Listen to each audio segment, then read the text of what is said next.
Students, welcome to NV study room. आज के इस वीडियो में देखेंगे हम लोग how to write an appreciation of any poem. अगर यहाँ पे 9th और 10th क्लास के स्टूडेंट्स ये वीडियो अगर देख रहे हैं तो आपको पता होगा कि एग्जाम में क्रिटिकल एप्रिसिएशन हमको 5 मार्क के लिए पूछते। तो एप्रिसिएशन कैसे लिखना है, हमें टेक्स्ट बुक में इतनी सारी पोएम्स होती है, उतनी सारी पोएम्स हम लोग कैसे लर्न करें और कैसे ये 5 मार्क का क्वेश्चन अटेम्प्ट करें, ये बहुत बच्चों को डिफिकल्ट जाता है। तो आज के इस वीडियो में मैं आपको बताऊंगी कि बिना कुछ लर्न किए वो जो एप्रिसिएशन का पैराग्राफ होता है वो बिना लर्न किए एट द टाइम व्हेन जब आप लोग पेपर सॉल्व करेंगे उसी टाइम पे कैसे तुरंत आपको एप्रिसिएशन बनाना है और वहां पे लिखना है। तो let's start the video. How to write and appreciation. जब भी एप्रिसिएशन वाला क्वेश्चन आता है वहां पे हमको कुछ पॉइंट्स दिए जाते हैं, उस पॉइंट्स के आधार पर हमें एप्रिसिएशन लिखना होता है। तो वो कौन से पॉइंट्स होते हैं? सबसे पहला वहां पे पॉइंट हमको दिया जाता है टाइटल, उसके बाद poet, what is the name of poet, जिसने वो पोएम लिखी उस पोएट का नाम क्या है, वो हमें दूसरा पॉइंट पूछा जाता है। तीसरा पॉइंट हमारा होता है राइमिंग स्कीम, पोएम में कौन सा राइमिंग स्कीम यूज किया है वो तीसरा पॉइंट हमें पूछा जाता है।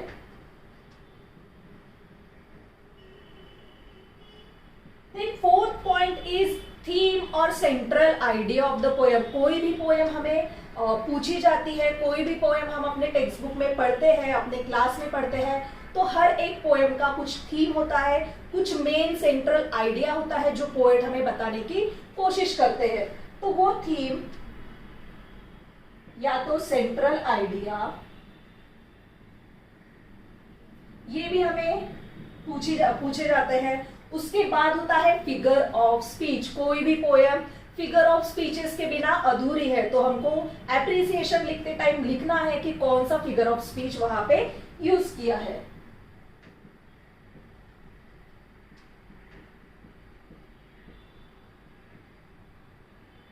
उसके बाद में हमें लिखना है special feature. What is the meaning of special feature? वो पोएम का सबसे स्पेशल चीज जो उसको बाकी पोएम से अलग बनाता है, स्पेशल बनाता है, वो एक स्पेशल फीचर ढूंढ के हमको एप्रिसिएशन में लिखना होता है।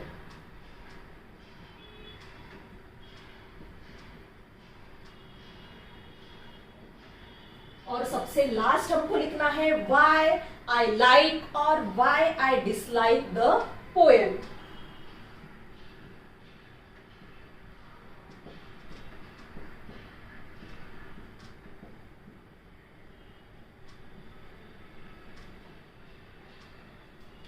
कभी कभी हमको फेवरेट लाइंस भी पूछी जाती है, तो अगर फेवरेट लाइन अगर पूछेंगे तो वो भी हम लोग लिख सकते हैं।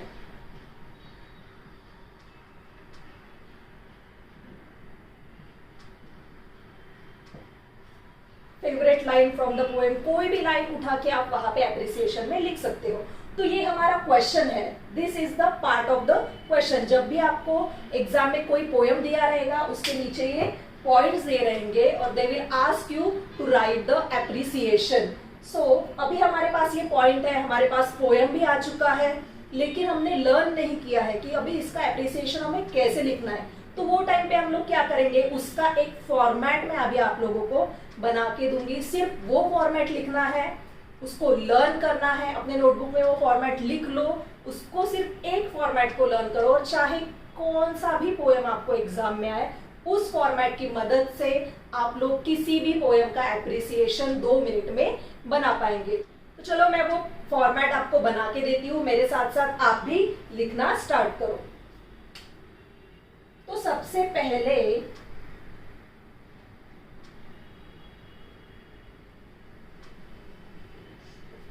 पहले हम लोग लिखेंगे, अभी हमें कुछ नहीं पता है कि कौन सी पोएम है, क्या है, हम लोग सिर्फ उसका फॉर्मेट देखेंगे। तो सबसे पहले यहाँ पे पूछा है टाइटल। और हाँ, एक बात आपको हमेशा ध्यान में रखनी है कि भले ही हमको ये उन्होंने क्वेश्चन पॉइंट्स में पूछे हैं, लेकिन एप्रिसिएशन लिखते टाइम आप हमेशा एक पैराग्राफ ही फॉर्म करोगे। इसको पॉइंट वाइज उसका आंसर नहीं लिखते जाना है, इसको एक पैराग्राफ में कन्वर्ट करना है और एप्रिसिएशन लिखना है। तो सबसे पहले है टाइटल, तो हम लोग लिखेंगे the title of the poem is, अभी हम लोगों को टाइटल भी नहीं पता है, हम लोग सिर्फ फॉर्मेट देख रहे हैं, तो यहाँ पे हम लोग ब्लैंक, यहाँ पे हमारा टाइटल आ जाएगा। जो भी है, सिल्वर है, the road not taken, please listen, जो भी हमारी पोएम का नाम है वो बाद में हम लोग यहाँ पे लिख लेंगे। Now we are making only the format. तो the title of the poem is, जो भी रहेगा वो। उसके बाद हमको पूछा है पोएट कौन है, so the poem is written by, हमें नहीं पता है तो हम लोगों ने वहां पे डैश कर दिया। उसके बाद हमें पूछा है राइमिंग स्कीम। राइमिंग स्कीम का मतलब होता है जो राइमिंग स्कीम वहां पे यूज की गई है, जो राइमिंग वर्ड्स है उससे हम लोग राइमिंग स्कीम बनाते हैं। तो राइमिंग स्कीम कौन सी यूज की है, तो हम लोग लिखेंगे द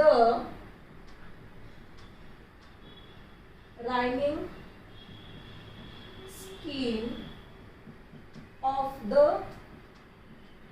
पोएम इज, जो भी हमारी राइमिंग स्कीम रहेगी, ए बी बी या ए बी या ए बी बी, जो भी हमारी राइमिंग स्कीम होगी वो हम लोग यहाँ पे लिखेंगे। या तो कभी कभी क्या होता है, किसी किसी पोएम में कोई राइमिंग स्कीम नहीं होती, तो वहां पे हम लोग लिखेंगे दिस पोएम, ये सिर्फ वहां लिखेंगे जहां पे कोई भी राइमिंग स्कीम यूज नहीं की है, तो ये सेंटेंस सिर्फ वहीं पे एप्लीकेबल होगा। This poem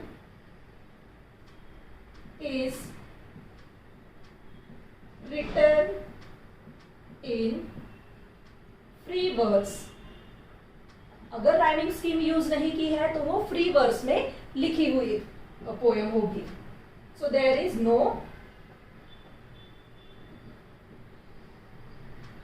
rhyming scheme, there is no rhyming scheme. Why? Because this poem has been written in free verse।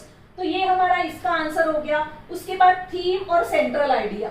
Theme आपका पोएम का जो भी रहेगा, सेंट्रल आइडिया जो भी रहेगा, उसको शॉर्ट में एक या दो सेंटेंस में ही आपको लिखना है। तो यहाँ पे हम लोग लिखेंगे the theme of the poem is, जो भी आपकी थीम ऑफ द पोएम रहेगी यहाँ पे कॉमा कर लो और एक पॉइंट यहाँ पे ऐड कर लो, तो इसका आंसर हो जाएगा। उसके बाद हम लोग आते हैं फिगर ऑफ स्पीच पे। तो मैं आपको बता दूं कि मोस्टली जो सारे पोएम्स होते हैं, अगर आपको नहीं पता है कि इसमें कौन सी फिगर ऑफ स्पीच यूज की गई है और आप उसका पढ़ाई भी नहीं करके आए हो वो पोएम का, तो आप टाइम पे क्या करोगे, आप एक बात ध्यान रखना कि सारे पोएम में मेटाफर, ये जो फिगर ऑफ स्पीच है वो कॉमनली यूज होता ही है। तो इन दोस केसेस वह आपको नहीं पता है कि फिगर ऑफ स्पीच कौन सी है, तो आप लोग वहां पे बिंदास मेटाफर लिख सकते। तो यहाँ पे हम लोग लिखेंगे metaphor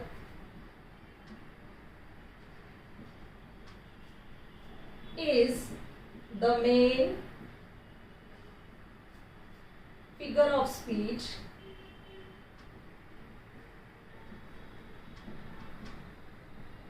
which has been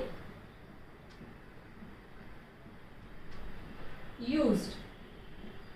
okay, तो ये हमने कब लिखा, हमको पता नहीं था कौन सी फिगर ऑफ स्पीच यूज हुई है, इसीलिए हमने लिखा। लेकिन अगर आपको पता है तो फिर कुछ डरने की बात नहीं है। जो भी फिगर ऑफ स्पीच आपको पता है वो आप डायरेक्ट यहाँ पे लिख सकते हो और ये एक सेंटेंस बना सकते हो। उसके बाद है special feature. What is the special feature, तो इसके लिए एक सेंटेंस लर्न ही कर लो। कोई भी पोएम आए, किसी भी ऑथर की पोएम आए, किसी भी पोएट की पोएम आए, एक ही लाइन वहां पे लिखना है कि the imagination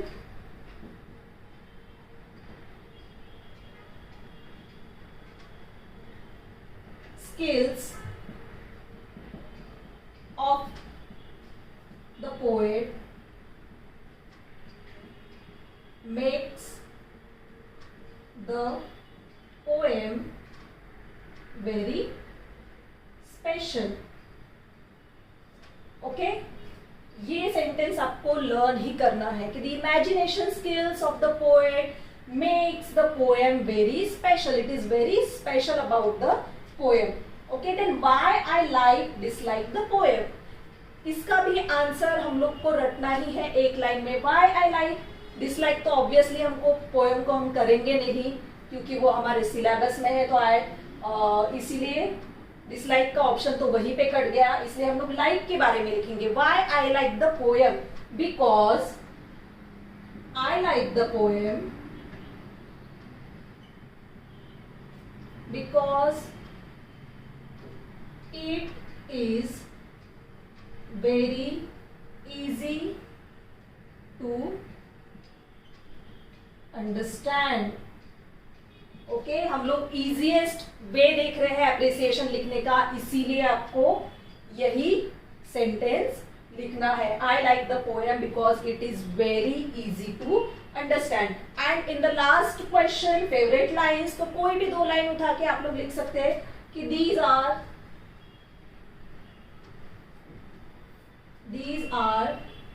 lines are my favorite line. यहाँ पे वो लाइन्स आ जाएगी, उसके बाद these lines are my favorite lines of the poem.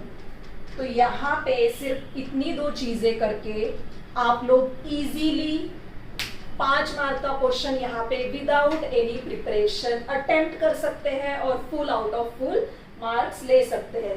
आपको टाइटल तो पता ही रहता है पोएम का, पोएट का नाम भी पता रहता है, या तो पेपर में पोएट का नाम कभी कभी दिया भी होता है, तो ये भी आपको लर्न करने की जरूरत नहीं है. और बाकी चीजें तो मैंने यहाँ पे बता ही दी है कि अगर आपको कुछ भी यहाँ का नहीं आता है फिर भी आप यहाँ पे एप्रिसिएशन इजीली बना सकते हैं और पूरे में से पूरे मार्क्स यहाँ पे ले सकते हैं.